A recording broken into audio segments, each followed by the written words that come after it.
Hello, so my name is Holly Kaliba. I'm 19 years old, and I will be telling you how I knew that I needed the Nissen Fundoplication surgery or anti-reflux surgery.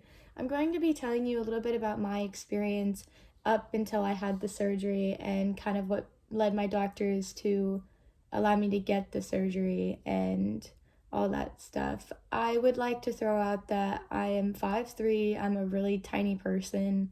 My esophagus is 2 times smaller than the average person, so it actually had made my recovery more difficult and more have more symptoms and side effects. So if you'd like to see my experience in recovery, I'm going to be posting other videos week by week of my recovery. So please go watch those. If you are having the surgery and you're a small female that has, or even just have a small esophagus in general, it could be really helpful and beneficial to understanding possibly what your experience could be like. But anyway, so I'm going to talk about my experience before the Nissen and how I knew that I needed it. So it started for me back in August of 2021. I was 158 pounds. That's important for the rest of the story. And I'm a college student, I'm a sophomore in college, and I had gone up to school to do sorority recruitment. And before I had gotten to sorority recruitment, I was fine. Like, I had no issues. I was completely fine. And when I had gotten to recruitment, we were there all hours of the day. It was hard, and we weren't eating that great. So if I had reflux, which I would get periodically, I would take a Nexium, and the Nexium would help. So the Nexium would help, and then we started getting the girls in and we started talking to the girls. And throughout the whole week for me, or 2 weeks, it started to get progressively worse. And I would take antacids like they were candy. I was taking like 2 a day and it would help. But there was one point I still remember talking to a girl, and I made sure we sat right next to the bathroom in case I needed to like rush to the bathroom to be sick, because my stomach was hurting, I was nauseous, I was having heartburn, like it was bad.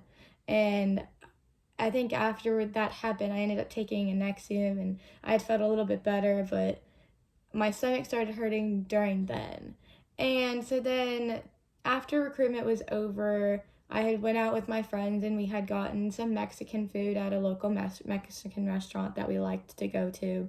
And I felt like I did okay. I remember going home and I slept that night. I felt fine. I woke up the next morning with a little stomach ache. It wasn't bad. And then I went to class. It was my first day of classes. And I had gotten to my first class and I was sitting in class, and all of a sudden I was in so much pain. My stomach was hurting so bad. Like, I was having heartburn. I was nauseous. Like, I thought I was going to throw up. And at the very end of class, I got sick. I like bursted out of my classroom, ran into the bathroom, and I had vomited. And I am a person that just doesn't vomit. Even before my Nissen surgery, I just never really got sick. It was really rare for me to throw up. Like, even if I had food poisoning, like anything like that, it was really rare for me to throw up. So I knew something was immediately wrong when I threw up, and I had called my parents and I had said, I'm gonna go to the hospital because I had just thrown up and that does not happen to me. And I was throwing up water and bile. Like, it wasn't anything substance because I didn't eat anything that morning. And so I went to the hospital and they had did a contrast scan and MRI to make sure it wasn't a bowel obstruction or appendicitis or anything like that. Because my first thought was, oh, I might have appendicitis. And they had said that everything looked fine in my MRI and stuff like that, and had recommended me to go to a GI. So I ended up finding a GI, and took me like maybe a week to get into the GI. It didn't take very long, and I had gotten into a GI and I told him my symptoms and stuff like that, and he gave me prescription antacids, and then he ordered some labs, so I got some blood work done. He ordered a HIDA scan. Did my HIDA scan, that came back normal. I did an ultrasound, that came back normal. Um, and then he scheduled an endoscopy. Well, I was doing antacids. He put me on all these different kinds, prescription Nexium, so prescription omeprazole, omeprazole, and like a prescription Prilosec, Nexium, and these two other kinds, Dextalent, which I actually found out that I was kind of allergic to. I had like a giant rash on my chest when I was taking it. Um, but we tried like all these different kinds of antacids and it just wouldn't work. I was having acid reflux 24/7. Like it didn't matter what I eat. I didn't want to eat. I would have reflux. I would taste acid like all the time. And I was burping consistently and it was loud and it would hurt too, and it was just bad. My stomach was hurting and I felt really nauseous all the time. And so then he did an ultrasound, or not an ultrasound, an endoscopy. And in the endoscopy, they said that I had gastritis. So I had inflammation in the lining of my stomach. And he had said, all right, we have to go on a completely bland diet. So that's why I went on a completely bland diet. I was eating plain chicken. They even took me off fiber for 3 weeks. They didn't want me having any fiber to irritate the lining in my stomach, so I couldn't have any green vegetables. I think I was literally just eating chicken, rice, bread, anything really plain, and mashed potatoes. I was eating super, super bland things. And then I still was getting extremely ill, and I was taking antacids every day. I needed them every day, every morning. And he was like, you can take them twice a day if you need to take it twice a day. So I was taking them once or twice a day, and it was just bad. And so then I got extremely ill, and he was like, okay, well, let's schedule a gastric emptying study to make sure it wasn't gastroparesis. So I had gotten a gastric emptying study done, and I was driving to my gastric emptying study, and it turns out that I went on the wrong day. I actually went a few days early, so then I had to go home. And then on the day that I had to go again, like on the correct day, I had gotten there and I felt so nauseous. I was feeling horrible. Like I felt so sick. I was walking around with a barf bag. Like it was bad. And I was like, hey, can you guys give me anti-nausea medication so I can get through the test? Because the test is a 4-hour test. Like they make you eat and you can't drink anything. Like you have to just eat something, and then they make you wait and they scan you every hour for 4 hours, or I think it was like every 45 minutes. I don't know. It's something like every 45 minutes, every hour for 4 hours. And they had actually sent me home because they said they couldn't give me any anti-nausea medications and stuff like that, and I couldn't eat anything. I just felt so sick. So they had sent me home and they had rescheduled it. And at that point I was bedbound. Like I couldn't get out of bed. I felt so sick every time I moved. I was so ill. And my mom had come up. She was like, that's it. She drove up to my college and stayed with me. And at that point I was about 120 pounds, 115 pounds. I lost so much weight just from not eating, not wanting to eat, having pain when eating.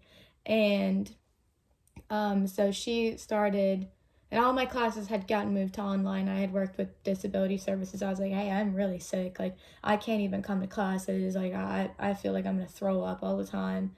And so my mom had come up and she had taken me to my second gastric emptying study. And I was on Zofran, so I was on anti-nausea medications, and they could help, but it wasn't a solution. Like my nausea would always come back. Like I had really bad nausea. We even tried aloe vera, honey, and some other things to try and help with the inflammation in my stomach from which at the time we didn't really, which was acid. So it was acid issues. Um, or that's why I had inflammation, was from acid burning the lining of my stomach. And we had tried like aloe vera and all these other things. And I still remember the first time I ever had the aloe vera, it burned. Like my stomach was burning, and it was because it was coating burns in my stomach.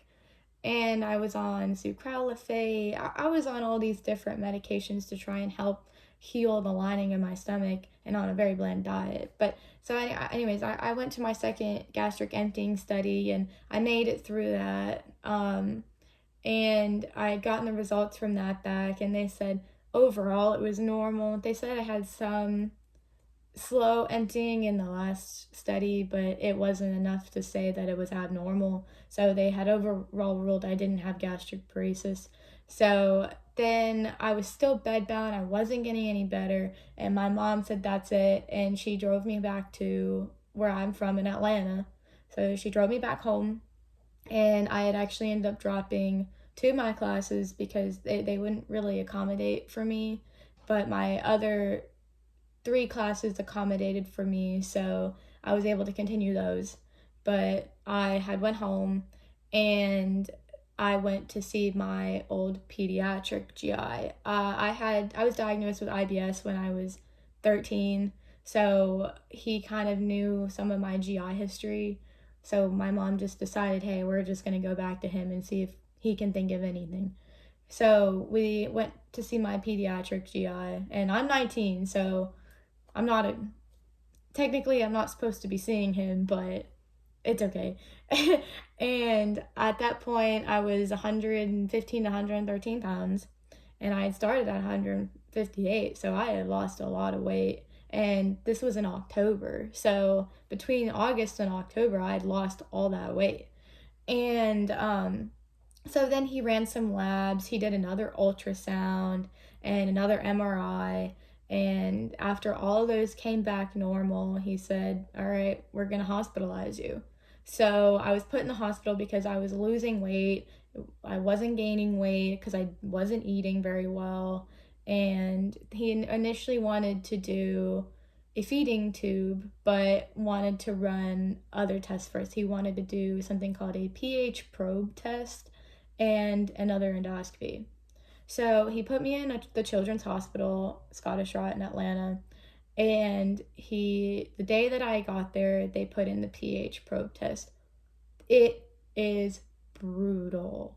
It's a 24-hour test that they stick through your nose and down your throat, and it has a little pH level or pH monitor at the bottom of it that sits like right in here. And the entire time it was in there, you can feel it. You can feel this pressure right in the bottom of your throat, and it in my chest, and it was just horrible. Every time I swallowed, I could feel it. And what you're supposed to do is you're supposed to log in symptoms every time you had them, and mine was burping, nausea, and I think pain. I don't really remember the other one, but I know for sure it was nausea and burping was two of them. And they had asked me to eat things and like mark when you eat them and mark when you get up and stuff like that. And so they had put that in. They leave it in for 24 hours. I didn't get any sleep that night. I was heavily medicated. Usually it's a take-home test, so I got very fortunate to be in the hospital doing this test because I had a nurse coming in every 4 hours to give me anti-nausea medications, Benadryl, like all these fun stuff to make me high as a kite because I was in it was horrible. It was a horrible experience for me. I was literally gagging a lot of the time with the probe in, and it was bad. And so I made it through that, and then after they did that, the next day they did the endoscopy, and good news from the endoscopy, my gastritis had cleared. So it didn't really explain why I was still having reflux symptoms if the gastritis was gone. So they had sent me home because they had also tried to get me to eat, and I was eating, and they sent me home on the promise that I was going to eat things because I was refusing a feeding tube. I was refusing it because if it was anything like the pH probe test, I didn't want to do it. So I was refusing it, and they were like, all right, we'll send you home, but you have to eat.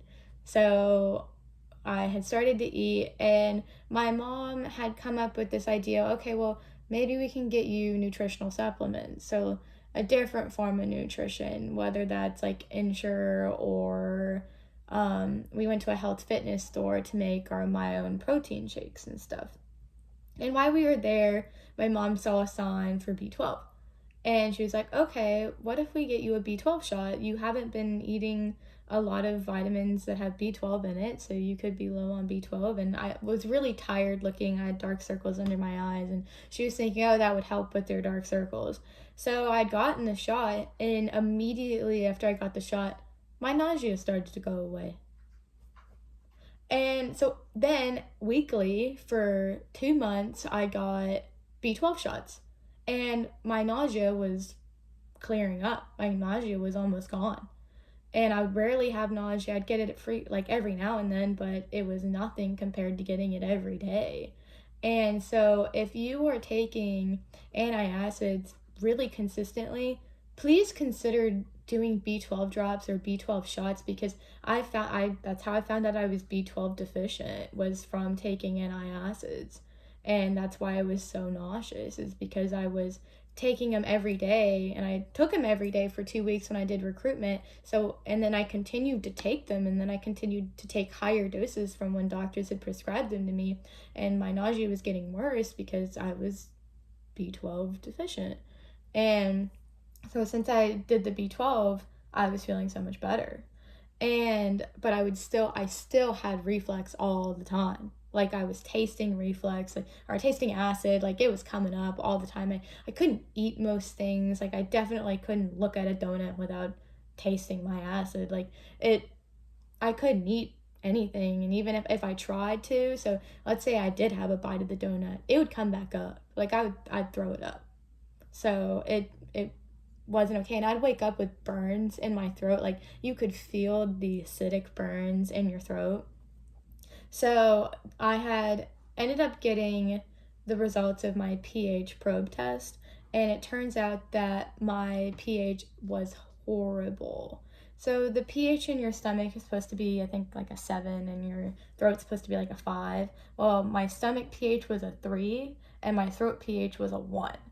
So they were like, that's really high risk for esophageal cancer and stuff like that. Like your pH should not be that high. Like that's horrible. So after my pediatric doctor saw how bad my pH levels were, and that all my symptoms correlated to my reflux, like all of them. So he was like, okay, we're going to send you to an adult GI now. So I got sent to an adult GI, and he scheduled something called a manometry test. And that's worse than the pH test, believe it or not. It's a thicker tube, and I had went in to get my pH or my manometry test done in December of 2021, and they had to wait like 15 minutes before even sticking the thing down my nose, because my heart was in tachycardia. Like in my heart rate was going so fast because I knew what was going to happen. They were going to stick it down my nose, and the tube actually goes further than the pH probe, so it goes all the way down into the opening of your stomach. So it went further, it was bigger, and then they lay you down and they make you drink things, and you have to hold it in your mouth, and then they tell you when to swallow. Well, the test is supposed to only be like 20-25 minutes. It took me 2 hours because my throat would voluntarily swallow. And I ended up throwing up 3 times during that test too. Like I threw up the Gatorade they had given me 3 times during the test. So I threw up with a tube down my throat. It's very uncomfortable. It was horrible. It was one of the worst things I've ever done. Or the worst test I've ever done. That's the worst test by far I've ever done. So then we had to wait to get the results from that. By the time we got the results for that, it was January. It was after Christmas, and I had gotten the results, and it turns out that I had esophageal immotility. So, and this esophageal immotility is correlated with GERD. So it's common in people with GERD. So that's basically how I got diagnosed with GERD, GERD. And so then my doctor looked at me, my adult GI, and he goes, we're going to send you to a surgeon. We've done every medication. We've done every test. Like, you need to see a surgeon. So I got recommended to a surgeon. I met with my surgeon at the end of January, and I met with him, and then he looked over my test results, like all my test results through August to January. And I met with him again in February, and he said that I really needed the surgery. He had the option, I had the option between the Nissen Fundoplication and the links, but I wasn't a super strong candidate for the links because of the esophageal immotility that I had. So he said you could get the links. He didn't 100% recommend it. So if you have an option between the Nissen and the links, and you are like 100% a candidate for the links without possibly having any issues of swallowing and stuff like that, then I could say I would suggest the links. But if you have any type of immotility, or any type of, oh, you are a candidate, you're not a strong candidate, you're a candidate, don't do it. I was in the after my surgery, there was a girl in the hospital with me, or in another room in the hospital, who had the links, and she was getting it removed. Like it was brutal for her apparently. And I was sitting there and I was like, I'm miserable now, but I'm glad I didn't get that one. So I'm happy with my choice, but so I ended up not getting the links because of the immotility that I had. So I wasn't a strong candidate, so I didn't feel comfortable with it. And so he said I really needed the surgery because I was like high risk for cancer, like, and I wasn't going to eat bland the rest of my life. It was extremely unhealthy. My body was extremely malnourished, and he said I needed it. So I ended up getting it, and I'll explain in other videos how my recovery has gone week by week. But if you are thinking about if you have any of the symptoms that I had, where you just have acid reflux all the time, like you had stomach pain, nausea, especially if you have nausea, look at getting a B12, because the nausea isn't supposed to be related to GERD unless you eat something that triggers it. So if you're taking a lot of anti acids and stuff like that, please consider doing B12 drops or shots and stuff like that, and see if that helps with your nausea. But yeah, if you had reflux all the time, and you're in the beginning stages that I was in August of 2021, you're gonna have to go through all of these tests in order to tell you if you have GERD and whether the surgery is an option. I mean, I wouldn't recommend the surgery if, when you take Nexiums and stuff like that, it goes away and you only get reflux when you eat the things that can cause that trigger it. So like if you eat chocolate or tomato sauce and stuff like that, and then you get reflux, and you take a Nexium and it goes away, I wouldn't get the surgery. But if you take the Nexium and it doesn't really go away, or it goes away for like an hour and then it comes back, well, then you have a problem, because that's what would happen with me. If I ate, I don't know, let's say I ate chicken and it had too much pepper on it, and if I had too much seasoning on it, I'd get reflux, I'd get heartburn, and I'd take a Nexium and it would go away for like an hour, and then it would come right back. Like I had it consistently 24/7. I was tasting it. It was coming up. It was bad. So please, if talk to your doctor if you are considering getting this. And I hope maybe my experience helped you into understanding yours, and if this surgery is looking to be an option for you. So thank you so much for watching. And if you want to look at the recovery, if you had the surgery and you want to look at how the recovery has gone, especially for somebody who is smaller and young.